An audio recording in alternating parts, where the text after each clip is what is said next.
Man, I keep forgetting that I have this plugin. Traptendo. What is going on, guys? So we're checking out SampleX in this video. It is a VST plugin that focuses on lo-fi, basically like lo-fi samplers like the MPC 60 and the SP 1200, and even classic machines that have lo-fi characteristics that you can use as an effect, but that you may not know about. At least I didn't. So I definitely want to hear from you guys in the comment section how you feel about it. I'm gonna weigh in with my pros and cons and show you how it works. Let's go. So this is how it looks like right here in the flesh. I have a 1080p resolution, so if you have a lower resolution than that, this will be huge, as in the GUI I mean. And it looks really nice, very simple, sweet, not overly complex. I know that might be a thing that people don't like and do like about this. And again, you can always try out a demo of this. So I'm gonna go ahead and play the example track real quick with it on default. Let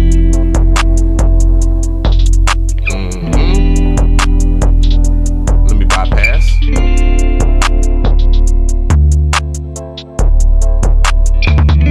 Turn it back on. And there you have it right there. SampleX is pretty simple at that. Now, that doesn't mean that there isn't any presets or anything like that. Just hold tight. I will get to that. I'm going to talk about some of the features because it is pretty light on features, but it's all about the quality of this thing. Just in case you're looking for a different quality out of your lo-fi plugins, let's play the track. We have bitrate.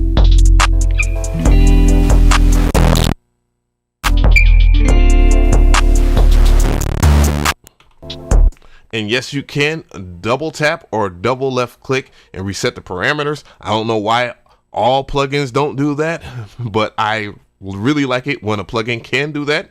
You have sample rate.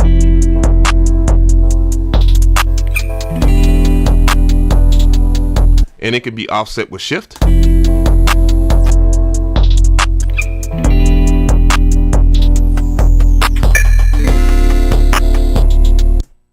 You have drive, which works like saturation, basically.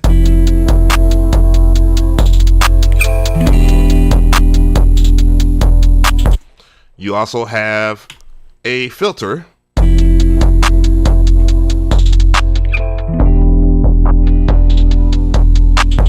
Resonance.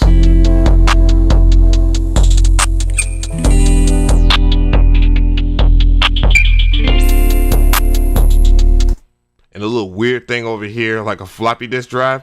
I messed with it at first because it looks like it could do something, but it doesn't. You also have, some simple controls that most people like. You can control the wet, the dry,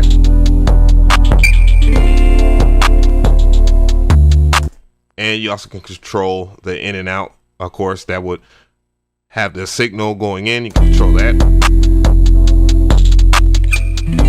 And then the signal going out.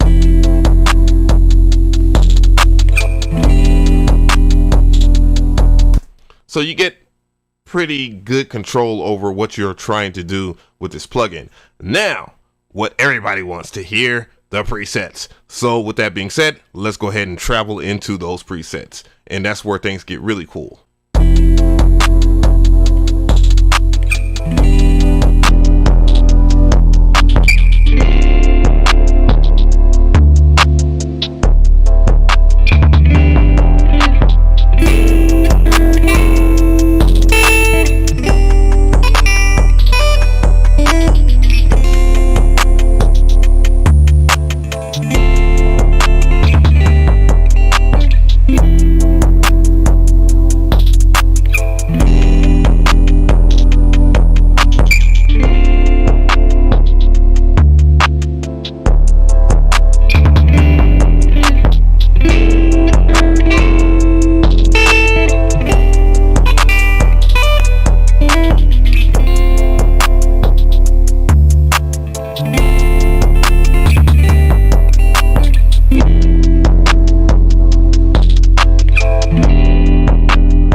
now that we have went through a good amount of the presets here, you can see some of them are pretty relevant to what you will probably want as far as your lo-fi. You have the S900. I'm going to go ahead and assume that is like the Akai S900. You have the S950 presets. So I'm going to go over here to the preset over here. Yes, 12-bit, because the Akai S950 in itself is a 12-bit sampler, and that's the reason why it's very popular. And of course you have the 1200 as well. So that's basically like the EMU SP 1200, 12 bits again.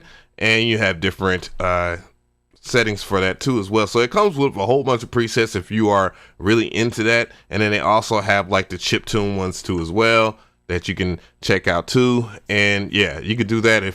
And also, last but not least, if you have like a preset that you like and you tweak it or something like that, you can just save it into the memory and it will go straight into the folder.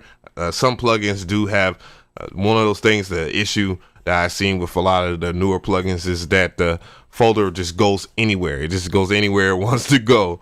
And then when you want to go and recall your preset, it's search. And that is sometimes a pain in the ass. So tell me how you feel about this plugin. I definitely want to hear from you guys in the comment section. Pros, I think it has some pretty decent pros. I mean, it's not very expensive. I see that a lot of lo-fi plugins are coming out and they're cost over $100 and stuff like that. So price point is really good. The other thing is that it emulates a lot of classic machines that many of us haven't heard about. I don't have every classic machine, and I think BeatSkillz actually is very underrated when it comes to lo-fi plugins because they're very obscure, weird, and very useful. I show that off on the stream. Cons, I don't know. Maybe I really don't know. It's just, if you like lo-fi plugins, you like lo-fi plugins. It's kind of hard to call it on this one. Do I give this the stamp of approval? I'm gonna play it safe and say yes. I'll say about 75, 85%. No. Yeah.